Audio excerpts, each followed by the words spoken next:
विकाराबाद में electric rice cooker धमाके से फट पड़ा, एक शख्स हलाक। रियासत तेलंगाना के ज़िले विकाराबाद में इलेक्ट्रिक राइस कुकर फट पड़ा। इस हादसे में एक शख्स की मौत हो गई।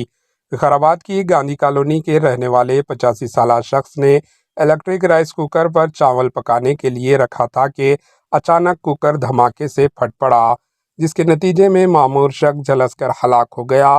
धमाके की वजह से मुकामी अफराद में खौफ की लहर दौड़ गई। पुलिस ने मौके पर पहुंचकर मामला दर्ज कर लिया और तहकीकात जारी है। Bureau report, HN news.